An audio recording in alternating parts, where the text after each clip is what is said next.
be done. Otherwise, what moral right will the NFA and the NPFL have to sanction clubs for flouting their own rules? So that's it. Update from match day 34 of the Nigeria Professional Football League. We're waiting to see what will come out of that game between Warri Wolves and Aqua United. That would make some adjustments to take, because Aqua United also struggling. They might just be saying, we can pick a point from this one. Warri will say, after Imba refused to win at Nasarawa United is our chance. It's a South Derby, yeah, actually. it's a chance to win this. So I think Aqua United too, they too haven't done as well as they should. They have some good players, some really interesting players. Well, they keep losing their players every season. I'm sure they're also going to lose Ludo at the end of the season. Definitely. I mean, with all due respect, in the scheme of Nigerian football, there's a hierarchy. Clubs like Aqua United will be probably like anchovies that are being fed on by just go there and see where are your best players. The like of sharks like Eyimba, who are on Kano pillars, who poach your best players. So until they get to that level where they become a mainstay in the Nigeria Professional Football League, a powerhouse where they have the funds and the kind of support to match those of Eyimba and Kano pillars, they will still remain more or less a feeder team for these bigger clubs. Okay, let's not talk much again. The UEFA Champions League still going on, but let's go on a break. Listen to Jose Mourinho, Arsene Wenger, Arsenal fans, that crucial win against Bayern Munich. Arsene Wenger hailing the team's discipline in that one. And then for Pep Guardiola, he says that his team lacked perfection. We'll talk about that when we come back. Don't go anywhere, stay with us.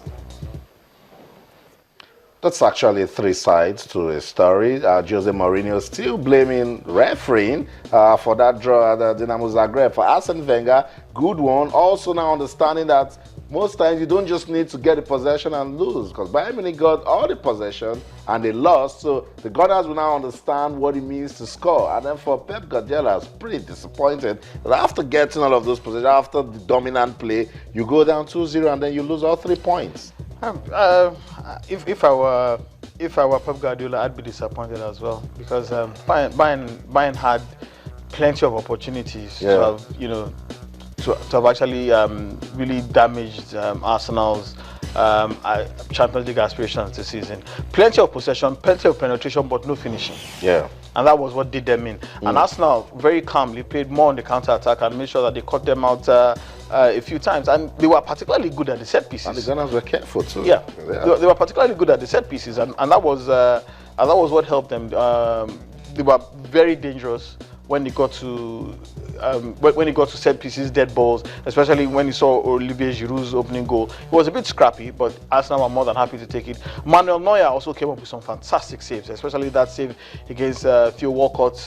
Everyone thought that was a goal, and that man showed why he's considered probably the best in the world. Arsenal can feel particularly happy with that result. Yeah. They did what they had to do on the day. Because if they didn't win that one, it's all over. It's curtains for them. And as it is now, they still remain in contention to get out of that group. It might be difficult because Olympiacos won away at Dinamo Zagreb, courtesy of our own Brownie there, who scored the winning goal after an incredible miss earlier on. But balance. Exactly. But for Arsenal, I think they did themselves justice. It was a game that they had their backs to the wall. They showed plenty of character. Put a lot of people to shame, because nobody expected them to even score. Not to even talk about defeating Bayern Munich by 2-0. So I think there's plenty of positives for them to build on. There's now an impetus within the team, forcing them on, pushing them on to get good results. But for Bayern, they have to now reassess how they go about. Since the group is opening up. Well, I still lose their next game. Problem. But I still think Bayern have more than enough to qualify from that group. And interestingly, the last time that Arsenal defeated Bayern Munich in a group game in the UEFA Champions League, Bayern went on to win the competition. So that might be some kind of omen for the Bavarians. It might just change also.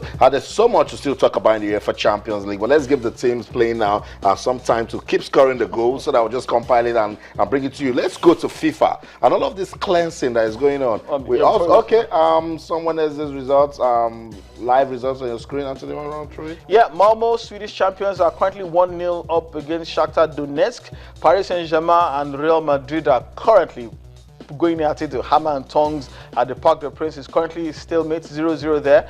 CSK Moscow, where our own Ahmed Musa Price is traded, currently playing out a 1-0 draw with Manchester United. Seydou Doumbia with the goal. Yeah, Seydou Doumbia with the goal, Ivorian international, who has interestingly also retired from international football. PSV Eindhoven are losing 2-0 away at Wolfsburg. Atletico Madrid are showing no love to new showing no boys. mercy, actually, to FC Astana of Kazakhstan. 4-0 so far. Galatasaray 2-1 up against Benfica. Juventus and Borussia Mönchengladbach are currently playing out a goalless draw at the Juventus Stadium. Mönchengladbach seems to have regained their spirits after changing coaches. They also won 4-0 away from home over the weekend, I believe. And Manchester City are currently 2-1 up against current Europa League holders Sevilla at the Etihad Stadium. So that's it. Confirmation. It is full time. Everybody. So PSG and Real Madrid are playing a goalless draw. So that's the confirmation of the results in the UEFA Champions League. Full time results. A good win for Galatasaray, good win for Wolfsburg, but that's the UEFA Champions League for you right there. Let's go to Zurich, where FIFA still doing so much work. But the news is that Nigeria's Amos Adamu is also in the news this time around. Well, the investigatory chamber of FIFA have also reopened,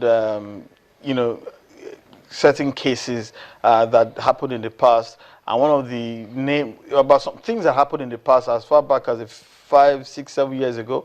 And one of the most prominent names on that list is former FIFA Executive Committee member Amos Adamu. Adamu is alleged to have breached FIFA Code of Ethics, but FIFA didn't provide any further details. A lot of people are wondering why this is coming up again, because Adamu was was punished then. He served a 3-year ban, which he completed, and which expired in October 2013, I believe. But everyone is wondering why the investigations are being reopened.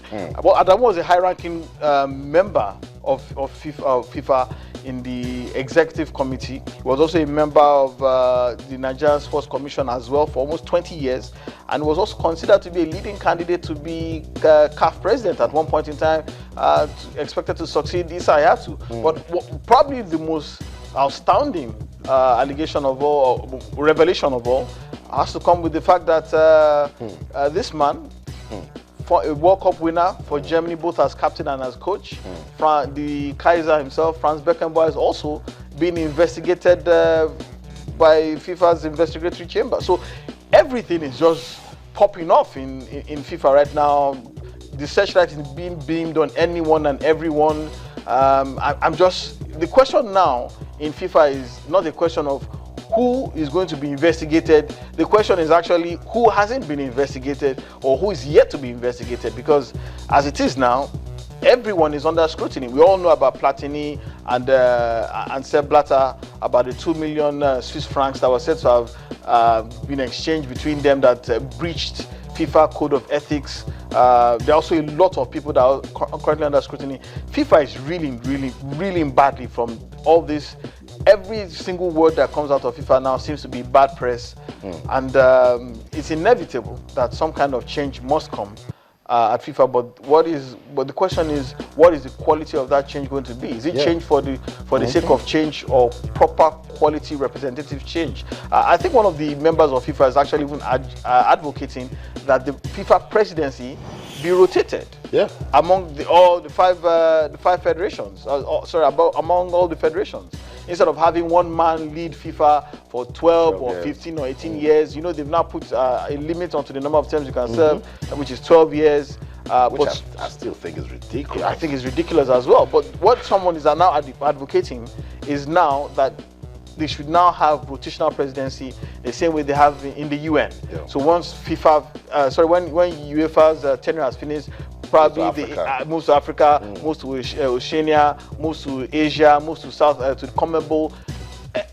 It's an interesting idea because it would break up that old boy network, that mafia kind of feel to FIFA, because no one knows when next it will come back to them. It will dilute the power of the executive committee members somewhat. I think it's an interesting idea. I think it's interesting that they should proceed. Today, I'm just saying that the ethics committee, they're working so hard, and they're saying that their investigations are beginning to yield fruit. I'm saying, when will we start looking at the ethics committee themselves? know what's going on there. Who is policing the yeah, policeman? let's know what's going on, because if I need to hide now, it's everything to go to the ethics committee and start chasing you. Meanwhile, there might just be things we can even find out inside that committee. Why are you making it sound like it's crazy? A certain lawmaker in Nigeria and the EFCC? That's what. Let's just go to Twitter and read some Twitter. His name is Captain. Okay, Captain. I don't know for what club or team. He says, why will Arsenal be praised for parking the bus, but other teams get criticized for parking the bus? They needed to park the bus to win, and they got the result. I think nobody's giving Arsenal credit for that win. Massive one. They understood their limitations. They understood that they had to win at any cost. And they did what they. But how do you park the bus and score 2 goals? Which was the same question that Jose Mourinho asked Brendan Rodgers when he defeated Liverpool in that famous 2-0 win at Anfield that cost Liverpool the title. Yeah. You say we parked the bus, yes, but we still scored 2 goals. I think it's more playing smart, playing effective football, and that is what Arsenal did. And no, I think I give them plenty of credit. Their tactics were spot on, and they got the result that they required. That's it. And someone's talking to you, Tunde. He says his name is Atapine. He says there is no point comparing the circumstances, talking about European clubs and clubs in the Nigeria Professional Football League. He said, when last did you hear of a strike in European clubs? That everything is 2 years ago. I think in the Spanish La Liga, players threatened to go on strike. They actually went on strike, delayed the start of the La Liga because they wanted their own fair share of the TV rights. Exactly. And look, the truth is, the clubs must be respected by the FA. You cannot rule by executive fiat. It has to be negotiation. That's it. Because if these players get injured on national duty, do these clubs receive compensation? Let's leave that for another day, because I have the story of Gloria Alfredo. Thank you so much, Tunde Koiki, for coming on the show. Always a pleasure to have you around, Tunde. So that's the show tonight. But remember, whenever we leave the studio, we get active on our social media platforms. On Twitter, we're channels_sports, and on Facebook, we're channels-sports. That's it right there on your screen. That's the show on behalf of the ever-winning sports team at Channels TV Sports Center in Lagos, Nigeria. I'm Austin Okonapa. We'll be back again tomorrow to talk some more sports. But until then, in everything you do, remember, keep talking sports. Bye for now.